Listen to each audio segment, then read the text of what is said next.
ILACast, o podcast do Instituto Líderes do Amanhã. Porque ideias e somente ideias podem iluminar a escuridão.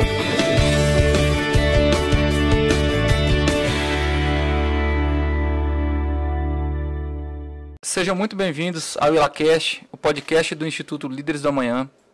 Somos um instituto que tem a visão de ser referência na formação de jovens lideranças empresariais. E hoje nós vamos conversar sobre liderança, mais precisamente sobre liderança em contextos extremos. Meu nome é Luiz Andonadi, eu sou associado 2 aqui no Instituto. Participará também, me ajudando aqui na apresentação, o associado Bruno. Se apresenta aí, Bruno. Muito bom estar aqui com vocês nessa conversa, um bate-papo. Já tive a oportunidade de conversar um pouco com o Maurílio, acho que a gente vai expandir essa conversa aqui agora. Eu sou atualmente associado 2 do Instituto Líderes do Amanhã e tenho certeza que a gente vai conseguir extrair muitos insights a partir da vivência do Maurílio aqui hoje. Massa, vamos aprender muito aí. E hoje a gente tem o prazer, de trazer ao Instituto o Tenente Coronel da Polícia Militar, Maurílio Nunes. Obrigado, Maurílio. Vamos lá. Maurílio foi comandante do Batalhão de Operações Especiais do BOPE e também é palestrante, consultor, escritor, mestre em gestão empresarial e gestor de projetos pela Fundação Getúlio Vargas. E em nome do Instituto, seja bem-vindo, Maurílio, e fique à vontade para nos contar um pouco da tua trajetória. Acho que está todo mundo curioso aí. Durante a semana, nos grupos de WhatsApp, aí foi muito badalado, né? As pessoas estão querendo saber bastante aí sobre a tua história, sobre a tua trajetória e aprender contigo. Beleza? Eu queria, assim, que nessa conversa a gente destacasse esses pontos de liderança, como que a liderança te ajudou, o estudo da liderança te ajudou a subir de nível dentro da carreira, daquilo que você pretendia. Vamos escutar um pouquinho. Fique à vontade. Primeiro, agradecer o convite de vocês. É sempre uma honra estar podendo compartilhar um pouquinho da minha história, do meu conhecimento, da minha vivência. Entender que isso pode ser importante para alguém, aumenta a minha responsabilidade, quando vocês falam que criaram uma expectativa. Mas eu conto uma novidade para vocês também. Fui promovido a coronel, último posto da corporação. Isso faz parte de uma trajetória. Eu tenho 26 anos dentro da Polícia Militar, dentro dos quais 17 anos dentro do Batalhão de Operações Especiais, ou seja, tem uma vida dentro sempre do extremo, né? Mas importantíssimo também eu conhecer o dia a dia do batalhão convencional para poder absorver cada vez mais conhecimento, para poder entregar melhor uma segurança para o meu estado, o maravilhoso estado do Rio de Janeiro, minha capital fluminense, aonde eu vivo, trabalho e entrego muito mais, né? Mas falando um pouquinho aí do que a liderança pautou na minha vida, porque eu falo disso, além de adorar o tema, mas eu dou um passo atrás, eu acho que falo da minha história, um pouquinho de vida, das minhas bases familiares, né? Acho que para todo mundo que quer ser realmente um líder, você tem que olhar para trás e como esse cara foi formado, como é que foram os seus valores familiares. Eu tive grandes exemplos na minha vida, desde o meu avô, aquele velho militar, velho manelão militar, que tinha ordem para sentar na mesa, ninguém poderia sentar antes dele, as crianças comiam bem depois, ordem dos filhos sentar, então eu já vi um pouquinho da disciplina de organização, eu já absorvia, ele sempre muito duro, mas sempre muito justo. E você, querendo ou não, mesmo criança, você vai absorvendo essas características. Tinha hora para assistir televisão, você vê um pouquinho de diferença hoje, tem até um sociólogo que fala, na minha vez tudo mudou. Antigamente os mais velhos comiam o melhor pedaço de carne, Hoje você dá o melhor pedaço de carne para as crianças, que eles precisam disso melhor. Então essa mudança foi muito drástica. Hoje quer ver televisão, é só ir lá apertar 10 mil canais. Antigamente não tinha hora certinho para você ver, era meia hora e quiçá meia hora, hora de também de atenção religiosa, então era tudo muito regrado. Criança reclama demais, Lógico, tinha hora de brincar também, mas já vai incutindo alguns valores, que eu sempre percebi e fui direcionando para a vida militar. É engraçado você falar sobre valores, que o nosso instituto também tem os valores e a gente busca em todas as oportunidades relembrá-los, Bruno? Os pilares, assim, na minha cabeça eu criei até um anagrama, vamos dizer assim, que para mim é LERP, que é Liberdade, Estado de Direito, Economia de Mercado, Responsabilidade Individual e Propriedade Privada. E acho que essa questão dos valores, e aí um pouco do que você talvez possa comentar, é exatamente o que estava comentando contigo, por exemplo, que na minha criação eu, por exemplo, não tive muito essa questão da disciplina, né? E aí, naturalmente, quando eu fui me deparar com isso na minha trajetória, eu busquei entender o que tinha me forjado ao longo dessa trajetória.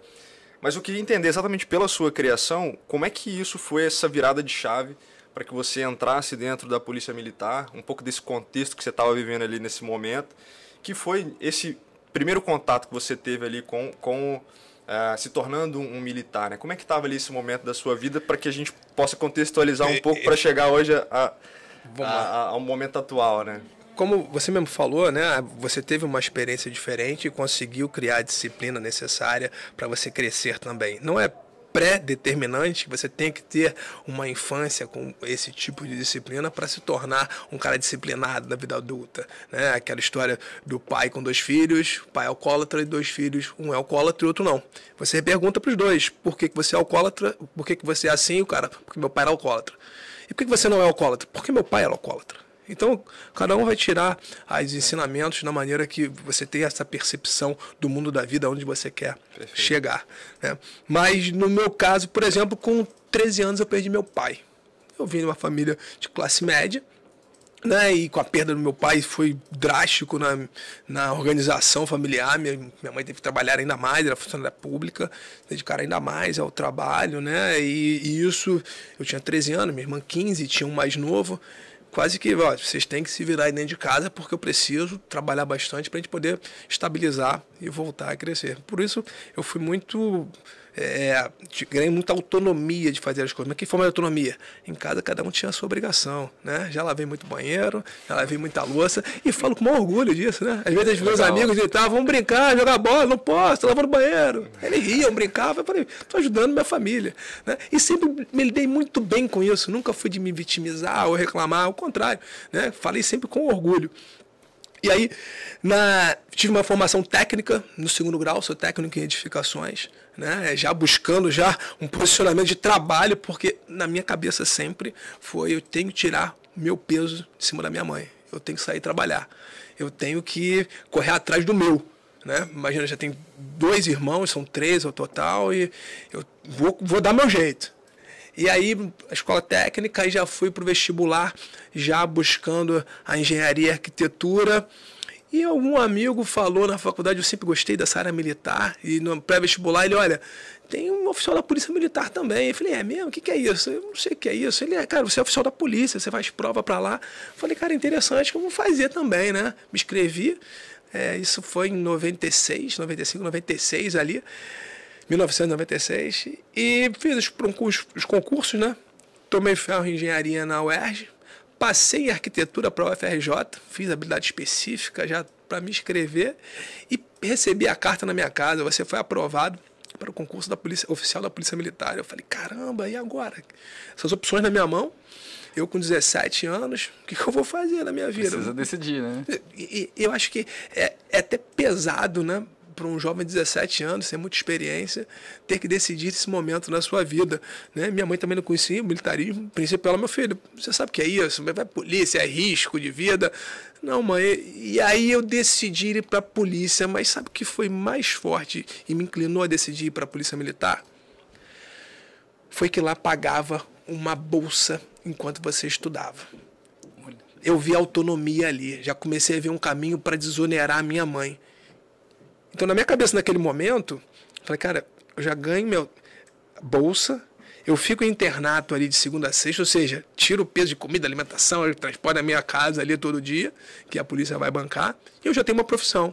Se eu quiser depois no futuro, eu estudo para alguma coisa, faço outro concurso, faço outra coisa. Mas agora, eu vou por esse caminho aqui, eu tenho essa possibilidade. E depois, dentro da Polícia Militar, me encantei, me apaixonei de brincar com a cachaça, né? Quase que um vício, né? É uma loucura aquilo. E realmente foi para mim um divisor de águas, né? Construiu, auxiliou o crescimento, a construção do meu caráter de quem sou hoje. E errei pra caramba ao longo dessa jornada. Mas dentro da academia ainda, eu vi uns caras correndo, uns caras estranhos, cabeça raspada, gritando música de guerra, mano, fazendo cara feia. Aí a gente pergunta, o que esses caras aí? Não olha não, são os caras do BOPE. Eu falei, mas o que é isso aí? Pô, legal isso aí, hein? Pô, não mexe, que aí vão sequestrar vocês, aquela história, vão sequestrar vocês, vão levar vocês para não sei aonde, vão torturar. Mito, né?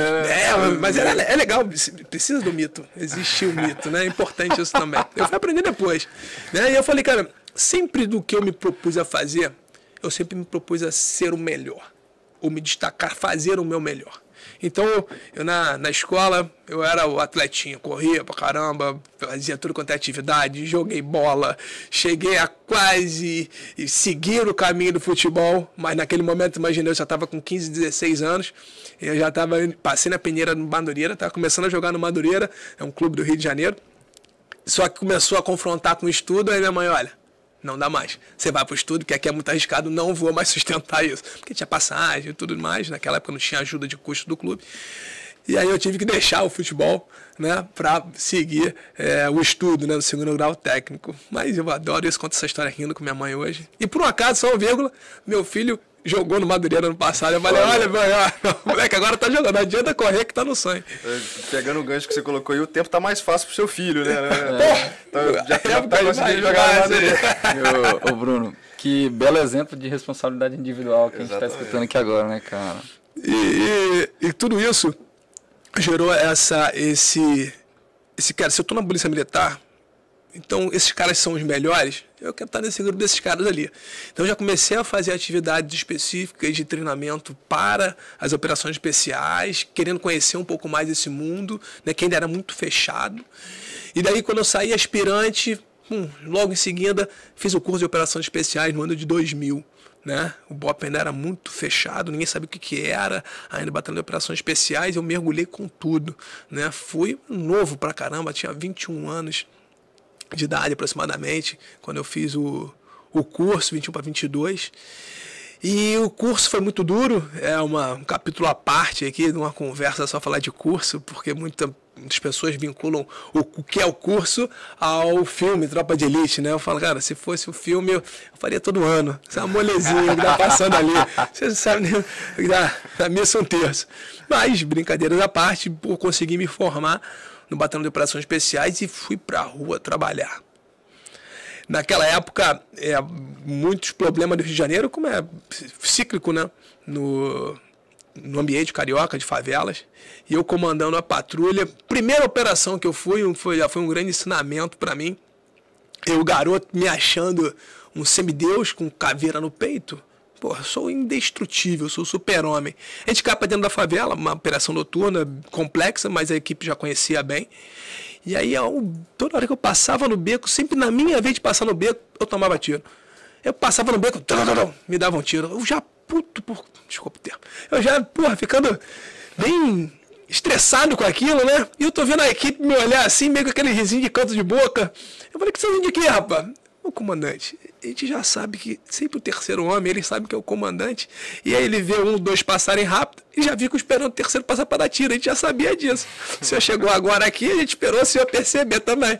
Para tomar, ou seja, a experiência do terreno desses caras, coisas que não se ensinam no curso, ou como na parte empresarial não se ensinam na academia ou nos cursos superiores, que a prática vai te ensinar, a experiência profissional.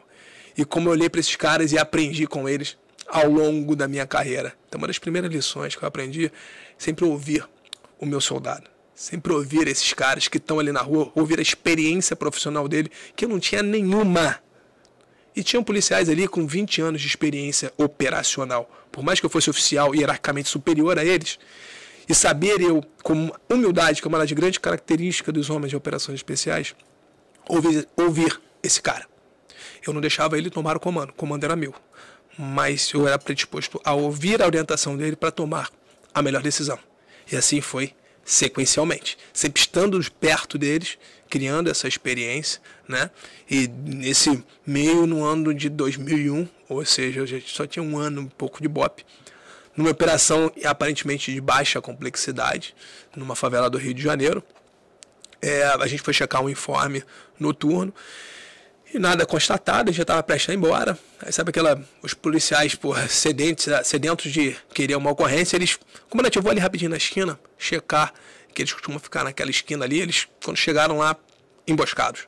Tiro em cima deles, não conseguem sair. Eu me coloco numa posição de disparo para poder fazer a segurança para eles voltarem ao abrigo que nós estávamos. E no meio dessa troca de tiro, quando eles estão voltando para dentro do abrigo, pum, sou baleado. Primeira vez baleado. E baleado no braço, uma lesão séria.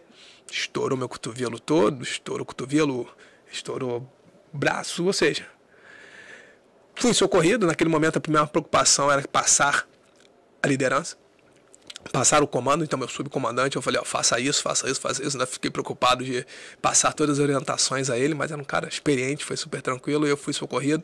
E eu muito novo, ficou naquela minha cabeça, quando chego no hospital, sabe como você tá, os médicos começam a olhar pra você, vão lá pro cantinho, começa a cochichar, olhar chapa do raio-x, e começa a cochichar no cantinho. Eu falei, o que tá acontecendo, me dá remédio pra dor, que tava doendo bastante, uma fratura grave. E depois vem uma médica que sempre cuida da gente, a doutora Aleluia, chama, brincar ela com a nossa mamusca, cuidar dos nossos filhinhos, e ela, meu filho, na verdade, estamos discutindo o que vai ser feito com você, mas pode ficar tranquilo, vai ser o melhor para você, para sua saúde. Aí eu já percebi a maldade, né, de uma coisa ruim que poderia acontecer, olha, só não tira meu braço. Faz tudo que vocês quiserem, só não tira meu braço. Ela não fica tranquilo que vai acontecer. Aí disso passa para operar, por conta do tipo de lesão, demora quase que 1 mês para operar meu braço, e isso eu fico estressado lá dentro, ganho uma pressão alta, né? São as coisas que você adquire ao longo da carreira. E depois eu fico sabendo que aquela discussão naquele dia era para se amputar ou não meu braço. Eu com 22 anos, 23 anos ali, e uma possibilidade de amputação do seu braço. Não seria só uma amputação, seria quase que inviabilizar tudo. Aquela posição aposentadoria, que você tinha, né? Tudo. Enfim. E como é que foi esse momento de entender, assumir aquele momento, entender que você poderia ficar com alguma sequela, talvez se não tirasse o braço, poderia ter algum tipo de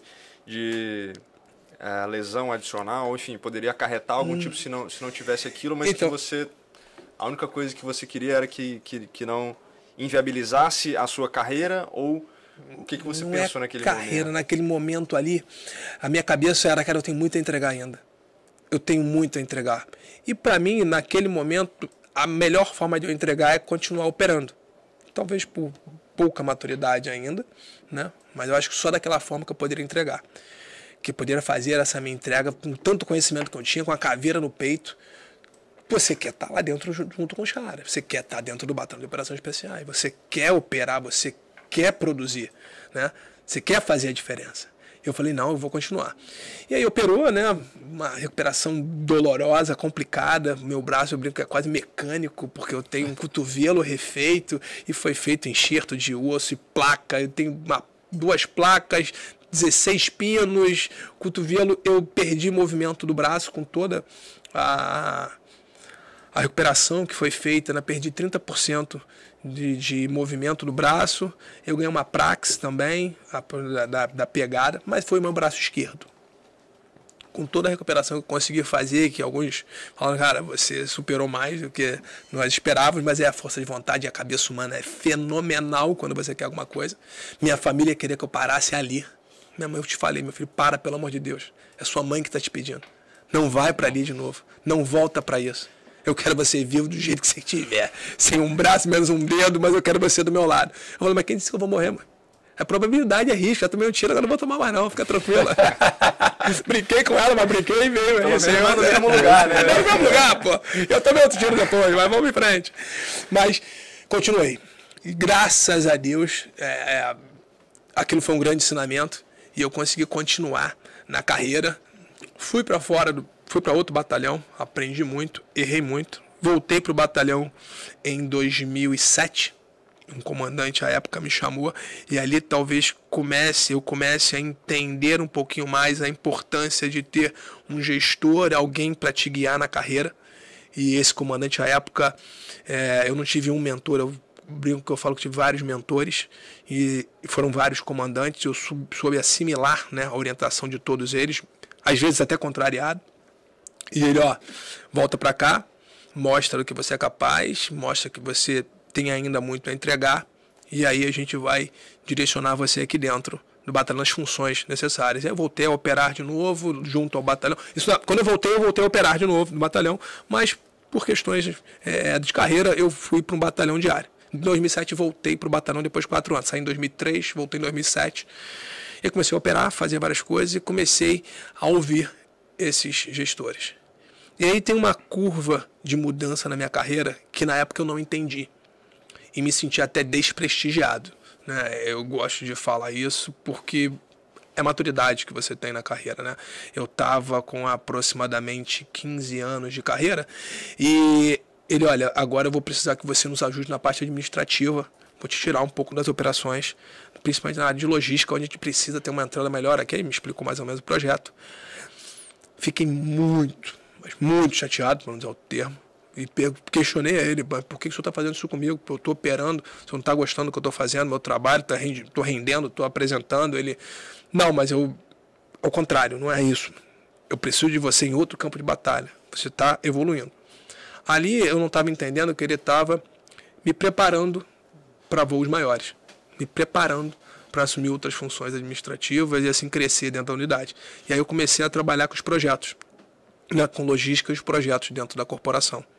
Tanto que fomos buscar conhecimento, eu entrei a fazer algumas missões, eu chamo de operações psicológicas dentro da Secretaria de Segurança para poder aproximar quem tinha e detinha, né, o orçamento, para poder liberar mais rápido nossos projetos e assim conseguir. A Secretaria de Segurança bancou meu MBA, porque eu queria o conhecimento e mostrei para eles a importância que eu tinha que me preparar melhor. Aí fiz meu MBA, gerenciamento de projetos, para poder crescer e produzir melhores projetos para o Batalhão de Operações Especiais, né? E dentro disso eu brinco, só para fechar essa primeira parte de conhecimento, que eu consegui nesse período entregar em menos de 2 anos o que o batalhão não conseguiu em 30 de existência, em relação a recursos empregados. Isso por conta de um planejamento. Não eu somente, né? É o time fazendo, sim, é lógico. Sim. Mas aí eu consegui entregar projetos mais sólidos, eu consegui captar mais recursos, entreguei vários equipamentos disruptivos e sendo primeiro batalhão no Rio de Janeiro a ter um escritório de projetos, foi a primeira unidade do Brasil a comprar uma arma, uma pistola importada, que eu fui para fora, pesquisei, fiz tudo possível, né? Foi a primeira também a comprar grande quantidade de fuzis, também importados, blindados importados, tudo por conta dessa qualificação, desse crescimento que a gente teve. Eu entendo que um ponto de virada de chave de uma pessoa que às vezes ela inicia e aí está trazendo um comparativo para o ambiente empresarial, geralmente a pessoa começa num nível mais operacional, né, executando atividades na ponta ou às vezes atuando diretamente com o cliente, enfim, se envolvendo diretamente nas atividades operacionais, e eu entendo que na sua trajetória militar também foi muito disso, de estar ali na ponta, de estar em contato com a população, enfim, de lidar com situações de diferentes contextos, mas de estar ali muito operacionalizando aquilo que seria ali alguma estratégia, alguma contenção de algo que pudesse estar ocorrendo. E no ambiente empresarial, naturalmente, conforme você vai ganhando um nível de maturidade, você também começa a ter a percepção de que para você crescer na carreira, na verdade, você precisa formar novas pessoas que vão estar mais no nível da operação e que essas pessoas é que vão te alavancar, que vão te empurrar para o crescimento que você realmente precisa. Como é que você enxerga o poder dessa maturidade que você passou a ter e esse nível de conhecimento, essa busca pelo conhecimento, mas também a formação de novas pessoas para ocuparem esses cargos ou um cargo que você antes ocupava e que naturalmente isso te levou a patamares cada vez maiores? Primeiro, vamos lá, tem uma brincadeira que a gente fala até no filme, o Capitão Nascimento fala isso, né? Eu preciso formar meu sucessor. O BOP tem essa característica, a gente forma policiais para trabalharem ao nosso lado e para nos sucederem. Então eu preciso formar esse cara muito bem, porque esse cara vai salvar minha vida.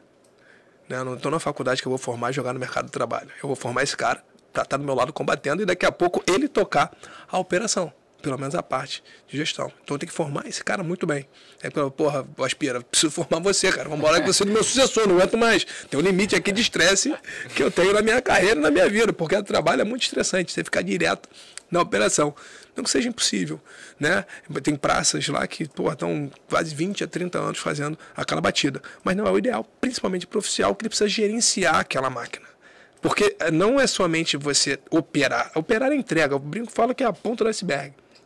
A gestão por trás daquilo para sustentar, né, uma excelência operacional, ela é pesadíssima. Não somente de pessoas, mas de conteúdo, de conceito por trás daquilo.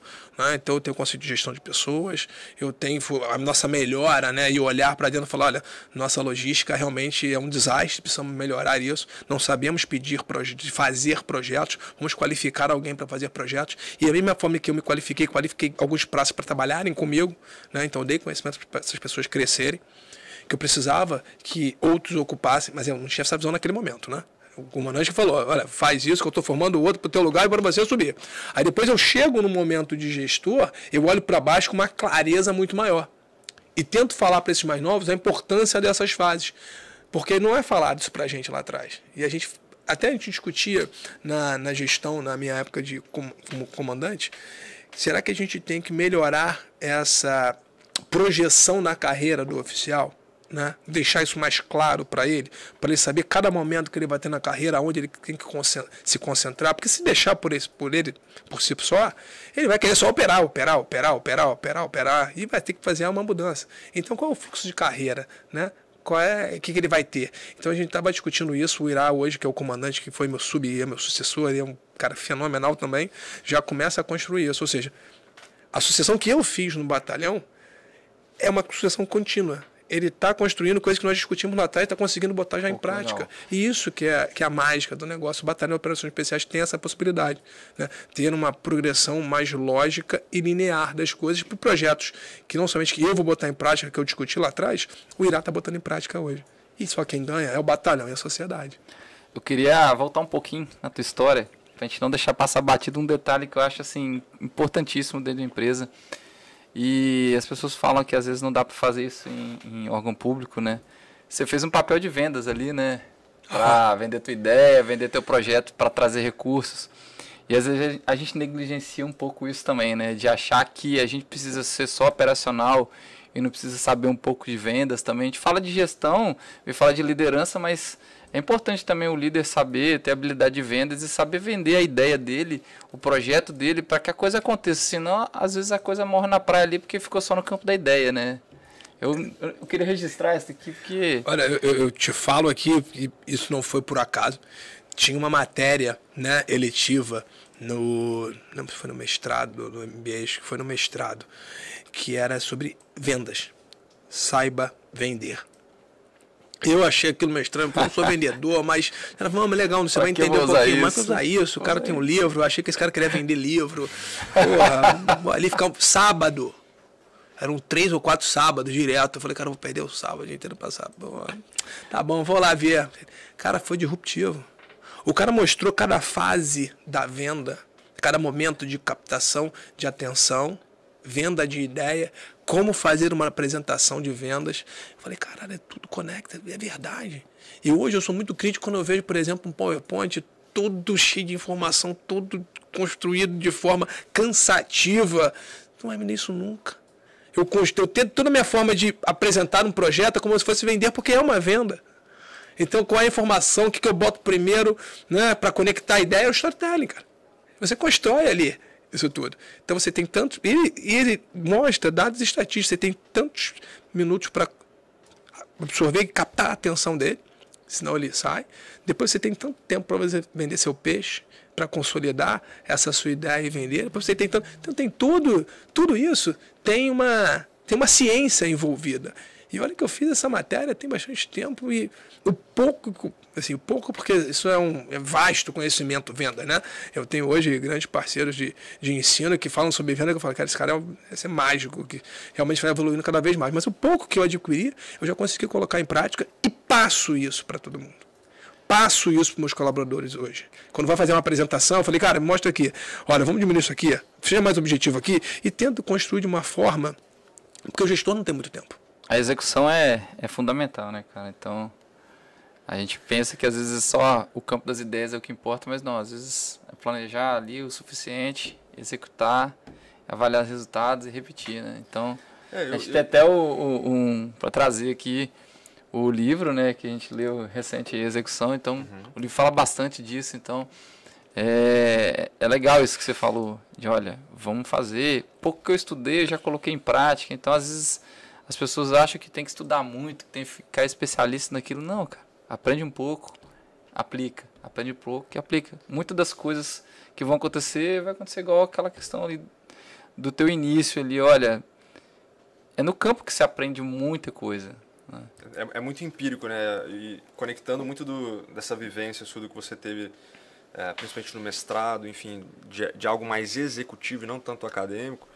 Acho que essa capacidade que você teve de ter uma experiência prática, uma vivência, e depois ir um pouco mais para a teoria ou de alguns aspectos ali, entendendo alguns métodos, enfim, se especializando em algumas matérias, naturalmente você conseguir conectar esses pontos. Pô, eu já vivenciei isso aqui na prática de alguma forma e agora estou conectando isso. Como que foi esses pontos que você começou a conectar ao longo desse momento que você começou a se capacitar, a estudar, a se aprofundar em algumas matérias, enfim, do conhecimento, da própria gestão e de liderança, e como que isso contribuiu depois, quando você retorna para aplicar isso na sua vivência profissional, o que isso trouxe de benefício para você? Primeiro eu tenho que explicar como é que foi minha decisão de fazer o mestrado, né?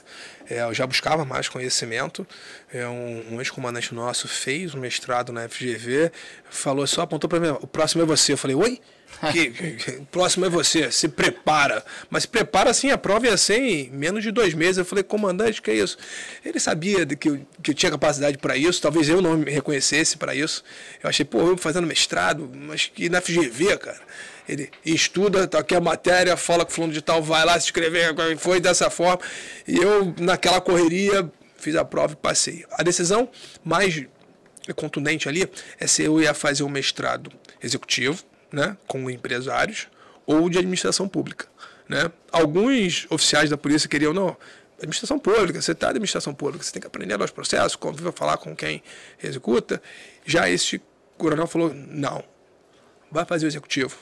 E eu não entendi na hora, mas porque os caras são executivos, são donos de empresas, né, grandes CEOs, se levam vários executivos de empresas, o que eu tenho a ver com isso? É lá que tu vai aprender, meu filho. Você vai aprender não só com a matéria, mas com eles. Vai lá e fica quieto. Aí uma tem que tomar uma porrada. Você vai lá e fica quieto. Tá bom. Não estava entendendo direito, mas falando maturidade, né? Às vezes só aprender quando você vê. A primeira foi a minha exposição. A minha exposição no primeiro dia de aula foi até engraçado, né? Que o coordenador do mestrado foi...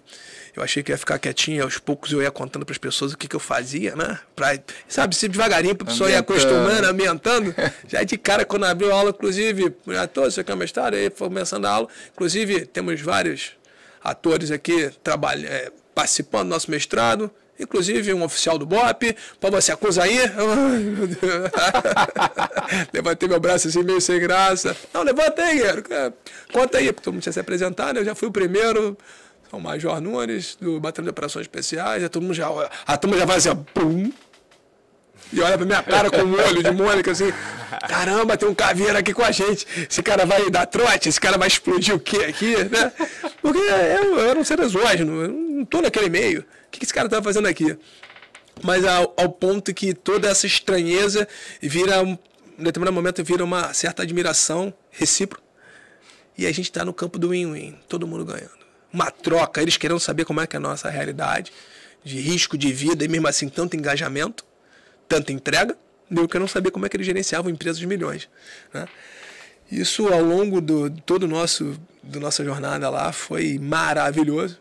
E eu consegui, e aí você falou uma coisa interessante. Se eu ficasse muito preso, olha, nunca vou conseguir conectar essa teoria toda à administração pública, porque é engessada, tem vários problemas, eu não ia sair do lugar, eu ia ser mais um.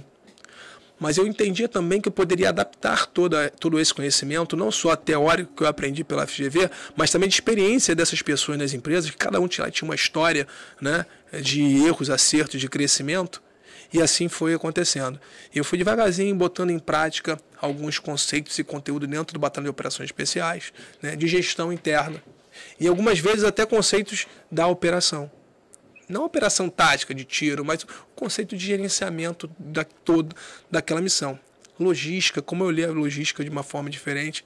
Olha, em 2014, acho que em janeiro de 2015 foi que eu fiz uma imersão lá nos Estados Unidos e eu fui olhar, por exemplo, visitei a Amazon. Falei, cara, isso aqui que é logística, cara.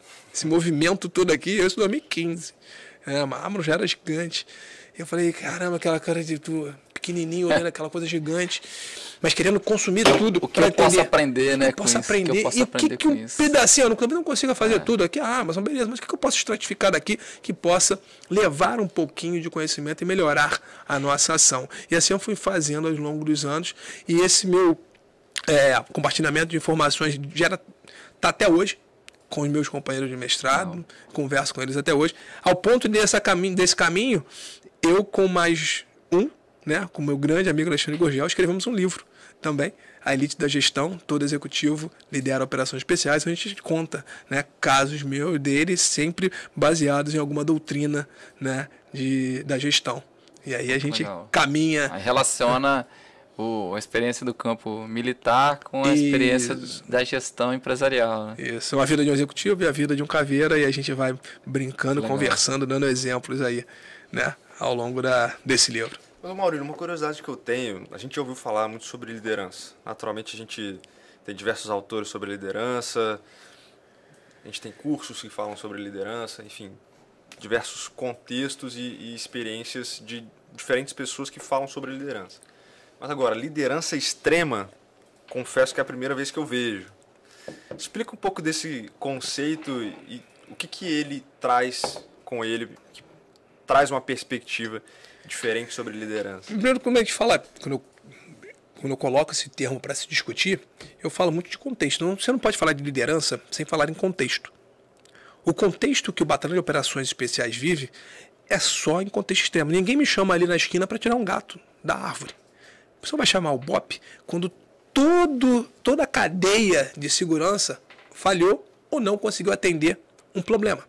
Então, se um batalhão de operações, um batalhão de área, não consegue responder uma demanda está muito crítica, ninguém consegue resolver, olha, chama o BOP para resolver. Ou seja, nós chamamos de a última rádio.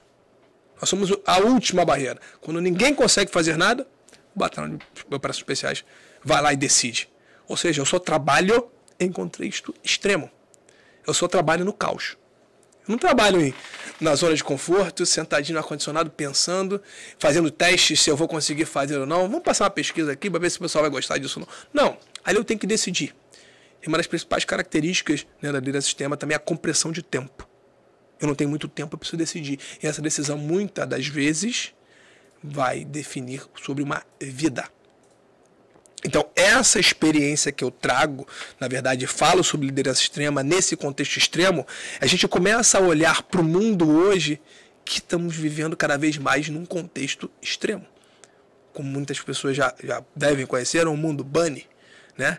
Essa fragmentação das instituições, né? A ansiosidade de tudo é para onde? Esse mundo que, na verdade, vira o caos. E o caos hoje é a nossa grande realidade. Tudo para ontem, tudo muito rápido, tudo muito nervoso, essa inconstância de tudo, né? O mundo hoje muito conectado, então tudo influencia tudo e gera uma ansiosidade, não se toma a decisão por conta de vai dar certo ou não vai dar certo. Então é nesse contexto da minha experiência, da experiência do Batalhão de Operações Especiais, que transforma esse conteúdo também para o mundo empresarial. Que legal, é nesse contexto visão, né? Que você vai atuar. Tem que tomar uma pressão para decidir, compro ou não compro. Tá caindo. E aperta o botão, não aperta. E é isso aí, cara. Tem que decidir. Para certo ou para errado, aperta. Ou não aperta, mas decida. Não fica em cima do muro. Na pandemia a gente viu muito isso, né?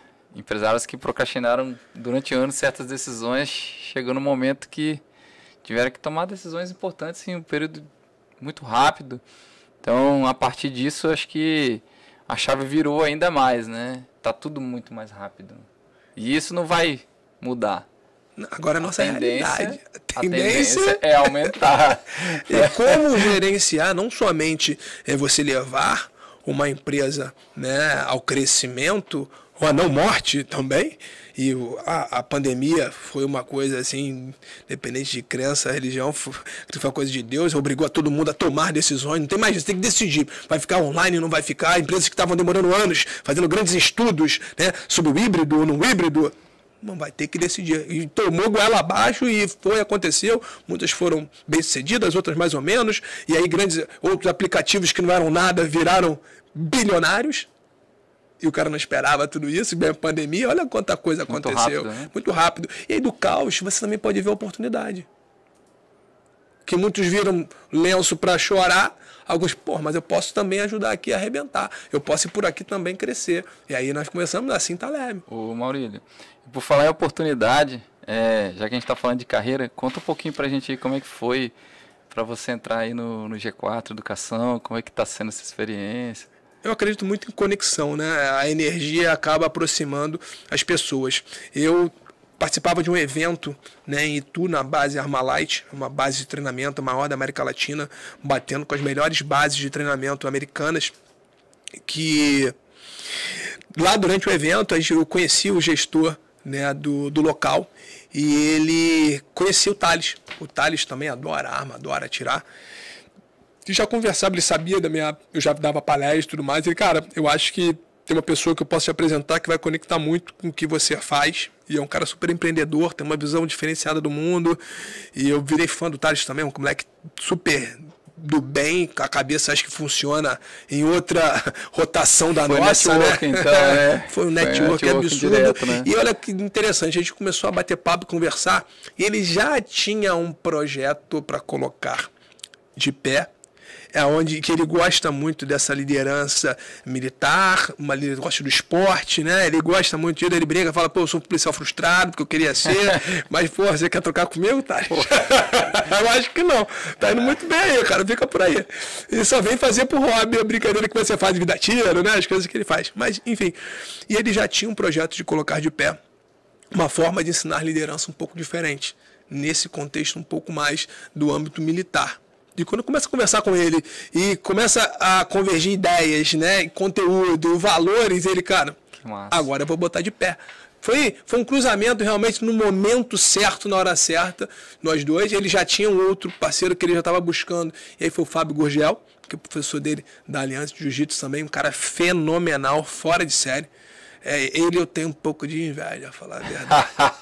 Ele tem a capacidade de ler tanto livro que eu falo, pô, meu amigo, para com isso, cara.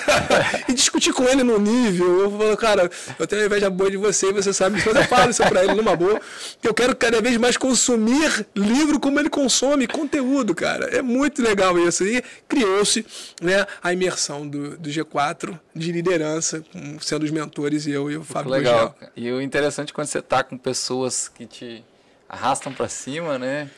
É muito bom, né? Que você acaba crescendo muito. Que você falou, o cara lê muito livro, pô, já são influências que você tá pegando ele, pô, tem que ler mais, né? Então, é bacana isso no ambiente empresarial. Eu queria, Maurílio, já que a gente está chegando aqui ao final do podcast também, muito em função do tempo, né? Seria muito bom se a gente pudesse ficar aqui umas 4 horas conversando, mas assim... quer fazer uma ponderação no final aí, Bruno? Alguma coisa? Quer falar alguma coisa? Eu acho muito... Eu costumo utilizar muito um discurso do Steve Jobs em Stanford, que ele fala de conectar os pontos, né? A gente não consegue olhar para o futuro e entender tudo que vai acontecer. A gente só consegue olhar em retrospectiva e ir conectando exatamente esses pontos do seu avô, da disciplina, da virada de chave que você queria ter independência, queria tirar um pouco do fardo da sua mãe, e isso fez com que você tomasse uma decisão ali de entrar na carreira militar, as oportunidades que foram aparecendo, o brilho no olho, a vontade de utilizar um egoísmo racional. Aí vou conectar aqui um pouco do que a gente estava conversando sobre em Range, e um pouco dessa questão desse egoísmo racional, de você ter responsabilidade individual e olhar aquilo que você quer para a sua própria vida, obviamente sem ultrapassar o limite das outras pessoas, entendendo quais que seriam as características necessárias para evoluir nessa sua jornada, tanto em termos físicos, mas também intelectuais, entendendo esse poder da conexão, do networking, de fazer boas pontes, e que naturalmente isso foi fazendo com que você buscasse mais conhecimento, buscasse se inteirar do que estava sendo de mais inovador em termos de gestão dentro do ambiente onde você estava inserido, que não era necessariamente um ambiente empresarial, mas que você buscou se assemelhar o mais próximo possível de um ambiente empresarial, fazer uma boa gestão, tanto de recursos quanto de pessoas, e que naturalmente o crescimento que você está tendo, você até já disse aqui que foi promovido novamente, acho que isso é fruto de um trabalho fantástico que você está fazendo, parabéns pela trajetória que você tem construído. Certamente muitas pessoas que vão assistir e ouvir esse podcast vão se inspirar na sua trajetória. Queria agradecer, em nome do Instituto Líderes do Amanhã, a sua disponibilidade, a sua participação. Tenho certeza que esse conteúdo vai contribuir com muita gente. Cara, vou falar assim, ó, eu tô aqui hoje, falei que foi o maior prazer, mas eu sou tão bonzinho não, tá? Eu tô aqui para conhecer e aprender com vocês também. Eu vim aqui aprender também. Qualquer troca. Também, mas é a troca de todo mundo, é win-win, é o campo, é esse campo, cara. Águia anda com águia. Eu vou me conectar às pessoas que estão buscando sempre o crescimento. Mesmo eu vindo aqui para dar uma palestra, para conhecer, para participar desse podcast aqui, eu também vim nessa troca aprender, cara. Esse o processo de melhoria contínua. Não importa em qual campo de batalha você vai estar. Eu ainda comando a operação na rua, mas faço questão de vir a eventos como esses de hoje para também aprender. Eu tenho certeza que por mais que a gente tenha... vem para o aeroporto, volta e vai lá e vamos almoçar essa correria toda. Cara, se não for 100%, eu vou levar muita coisa do que eu vou conversar aqui hoje para a minha vida. A importância dessa conexão, de ligar os pontos. Nunca menospreze qualquer... É que o cavalo passa a cirar uma vez na sua frente, né? Aproveita, passar a mão no cachorrinho, pra você se acalmar também. Passou na tua frente, pô, faz carinho, uma vez não vai poder ter um cachorrinho de novo. Era um gato, pode ser cachorro. Mas aproveita a oportunidade. Se eu tive a oportunidade até do meu gestor para poder estar aqui hoje, pode ter certeza que eu também vou voltar com conhecimento para aplicar na minha tropa. Tá? É para mim, é para o meu estado, é para minha tropa, é para minha empresa, é para tudo. Esse conhecimento não fica guardado para mim no bolsinho, eu não conto para ninguém. Até na minha casa.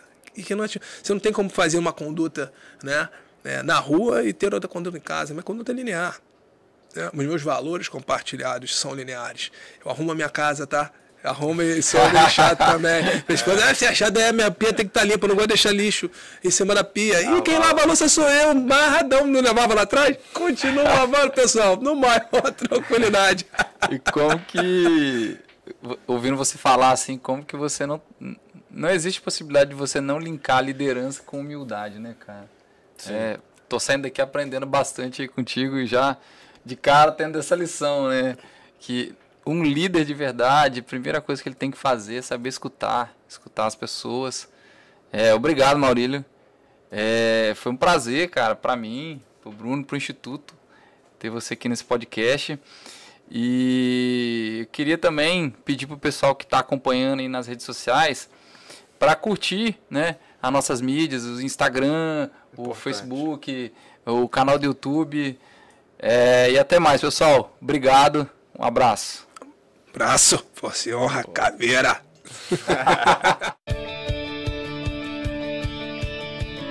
ILACast, o podcast do Instituto Líderes do Amanhã.